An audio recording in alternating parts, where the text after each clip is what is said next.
Welcome back guys. यह मेरा beginning of biology का 6th वीडियो है जिसमें मैं आज डिस्कस करूंगा कैरेक्टरिस्टिक्स ऑफ लिविंग ऑर्गेनिज्म का 4th एंड 5th पॉइंट। तो 4th पॉइंट क्या है? Cellular organisation. Cellular organisation of body. 5th point क्या है? कॉन्शियसनेस। तो मैं सबसे पहले एक्सप्लेन करूंगा कॉन्शियसनेस। कॉन्शियसनेस तो कॉन्शियसनेस में ये आता है response to stimuli. Response to stimuli consciousness में आता है। तो मैं सबसे पहले कॉन्शियसनेस को एक्सप्लेन करने से पहले स्टिमुलाई और रिस्पॉन्स को एक्सप्लेन करूंगा। तो स्टिमुलाई क्या है? स्टिमुलस का प्लूरल फॉर्म है। तो मैं डिस्कस करूंगा स्टिमुलस जो या सिंगुलर फॉर्म है।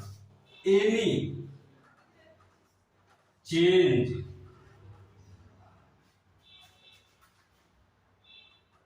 whether in external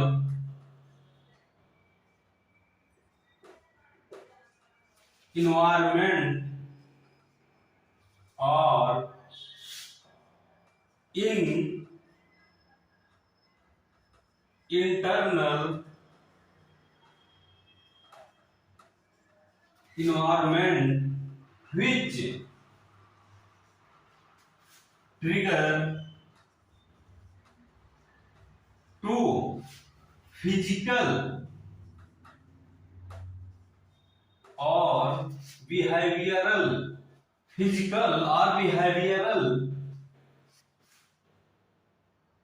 change of living organism।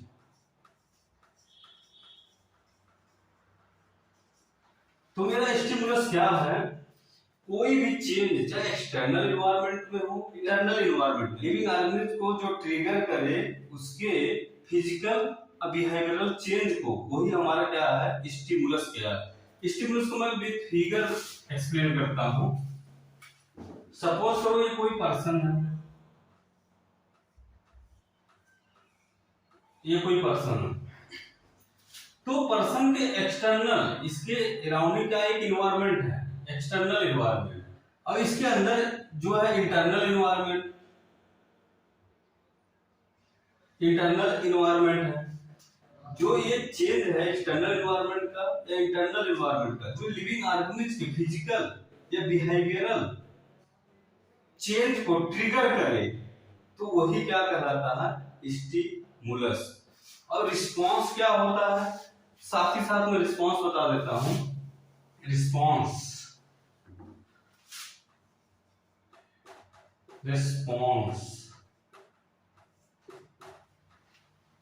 Suppose करो ये कोई पर्सन है,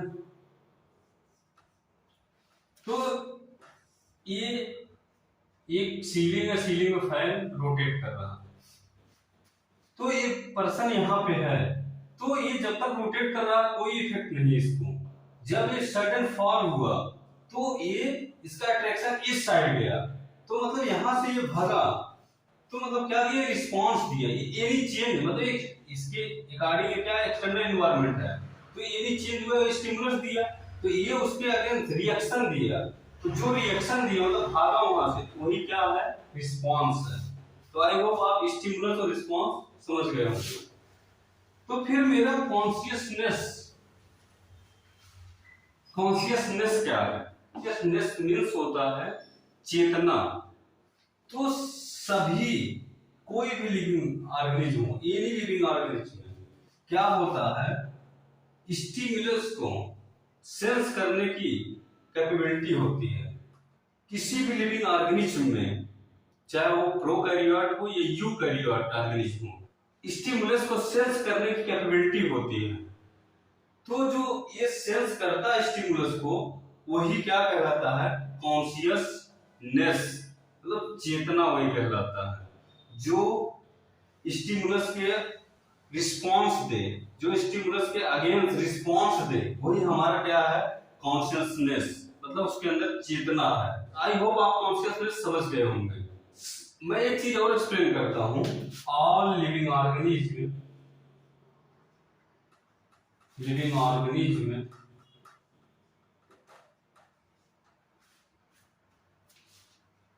अवेयर देयर सराउंडिंग। सभी लिविंग ऑर्गेनिज्म अवेयर होते हैं अपने सराउंडिंग से। बट ह्यूमन बीइंग ऐसा लिविंग ऑर्गेनिज्म है लिविंग वर्ल्ड का, जो उसके पास क्या होता है? Human being aware to himself.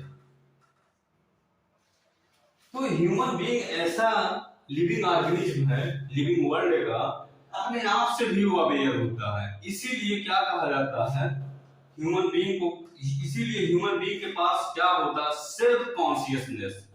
Living organism किसी के पास सेल्फ कॉन्शियसनेस नहीं होता, वो सिर्फ अवेयर होता है अपने सराउंडिंग से। बट ह्यूमन बीइंग एक ऐसा लिविंग ऑर्गेनिज्म है जो अवेयर होता है अपने आप से भी। इसीलिए इसको क्या कहा जाता है? Self consciousness. क्या कहा जाता है? Self consciousness. ह्यूमन बीइंग को लिविंग स्टेट कहना बहुत डिफिकल्ट है। ह्यूमन बीइंग को लिविंग स्टेट कहना बहुत डिफिकल्ट है। मैं एग्जांपल लेता हूं। फॉर एग्जांपल, कोई पर्सन, कोई पेशेंट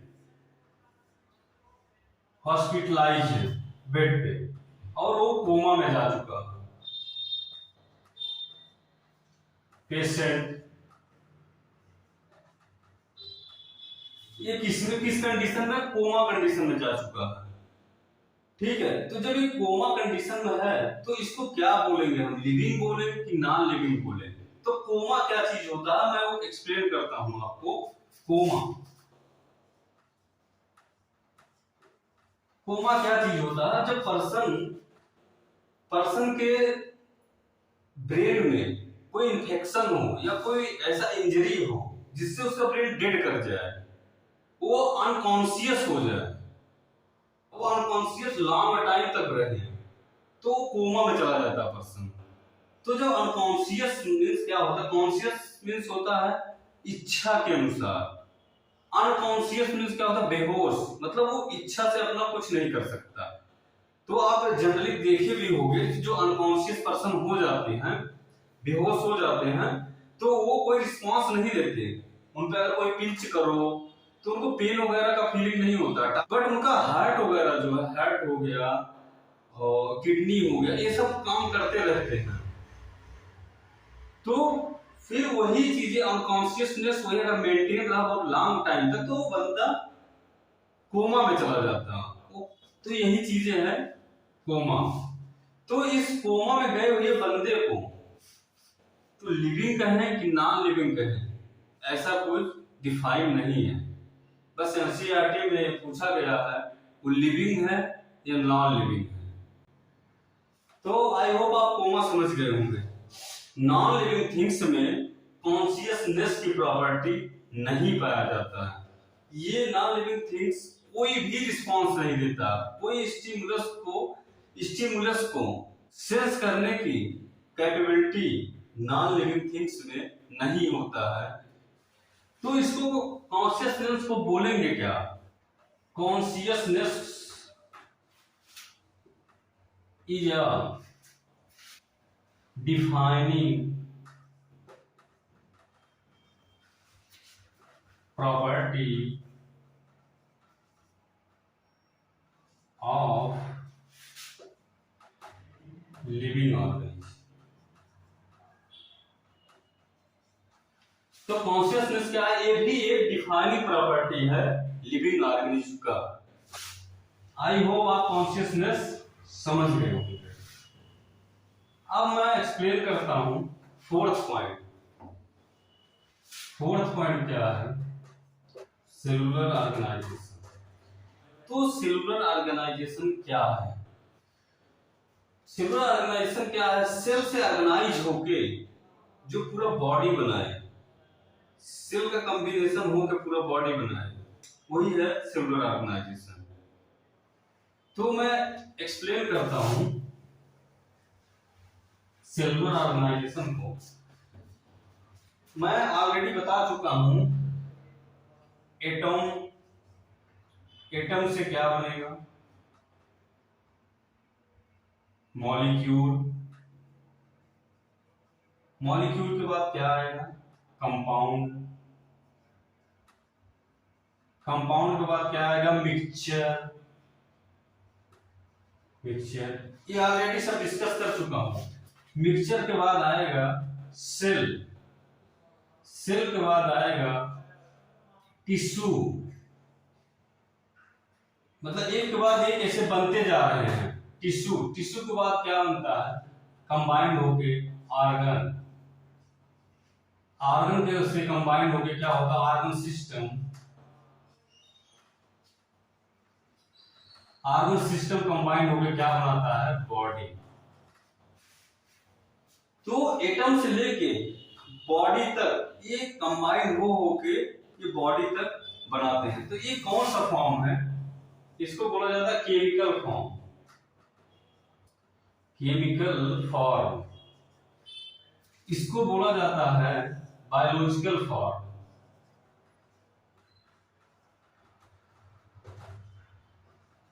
तो मतलब केमिकल से कंबाइन होकर बना, फिर ये सेल से लेके बॉडी तक ये बायोलॉजिकल फॉर्म। ओके, तो जैसा कि मैं डिस्कस कर चुका, इसके बाद ये बनेगा, ये बनेगा। तो मिक्सचर, मिक्सचर के बाद सेल, मिक्सचर हमारा जो प्रोटोप्लाज्म वो एक टाइप का मिक्सचर ही है। तो फिर सेल बना। तो मैं सेल से थोड़ा बताता हूं क्या है, बाकी और डीप जो है आगे इन फ्यूचर जब लेक्चर आएगा उसमें डिस्कस करूंगा। सेल, सपोज करो ये सेल है, सेल क्या करेगा, ये कंबाइन होगा, बनाएगा हमारा टिश्यू, टिश्यू बना। टिश्यू अगर ह्यूमन बीइंग में देखें तो टिश्यू 4 टाइप के होते हैं। कौन, एपिथेलियल टिश्यू हो गया, मस्कुलर टिश्यू हो गया, स्केलेटल टिश्यू हो गया, नर्वस टिश्यू हो गया। तो 4 टाइप के टिश्यू होते हैं। तो सेल कंबाइन करके क्या टिश्यू बनाया, फिर टिश्यू कंबाइन होकर क्या बनाया, ये टिश्यू कंबाइन होकर क्या बनाया, ये टिश्यू, टिश्यू, टिश्यू कंबाइन होकर क्या बनाया, ऑर्गन बनाया। ये क्या है, टिश्यू, ये क्या है, ऑर्गन बनाया, ऑर्गन कंबाइन होकर ऑर्गन बनाया। तो ऑर्गन क्या है, बॉडी में देखिए लीवर हो गया, ब्रेन हो गया, किडनी हो गया, लंग्स हो गया, हार्ट हो गया, ये सब ऑर्गन है। तो ऑर्गन फिर कंबाइन होकर क्या बनाता है, ऑर्गन सिस्टम, फिर क्या बनाता है, ऑर्गन सिस्टम। ये क्या है, ऑर्गन सिस्टम, ऑर्गन सिस्टम। तो ऑर्गन सिस्टम क्या, बॉडी में बहुत से सिस्टम है, reproductive system, respiratory system, excretory system, बहुत से सिस्टम है। तो ऑर्गन जो है कंबाइन होके एक सिस्टम बना लेता है, तो वही कहलाता है ऑर्गन सिस्टम। जैसे मैं एक्सप्लेन करूं एक्सक्रीटरी सिस्टम, एक्सक्रीटरी सिस्टम में आपका किडनी, किडनी क्या फिल्ट्रेशन, फिल्टर करता है। तो ब्लैडर होता है जिसमें यूरिन स्टोर होता है, वो ब्लैडर, वो भी तो एक ऑर्गन है। और फिर जिससे यूरिन पास होता है, यूरेथ्रा, वो भी तो एक ऑर्गन है। फिर ऑर्गन सिस्टम, एक सिस्टम, जिसका excretory system, reproductive system, excretory system, तो ये सब कंबाइन मिलकर क्या बना दिया, बॉडी, पूरा बॉडी बना दिया। तो यही है सेलुलर ऑर्गेनाइजेशन ऑफ बॉडी। अब ये सेलुलर ऑर्गेनाइजेशन नॉन लिविंग में नहीं पाया जाता है, ये तो ऐसे ही डिफरेंशिएट है। तो इसको कहा क्या गया, ये कौन सा, ये कैरेक्टरिस्टिक्स ऑफ लिविंग ऑर्गेनिज्म का क्या है, सेलुलर ऑर्गेनाइजेशन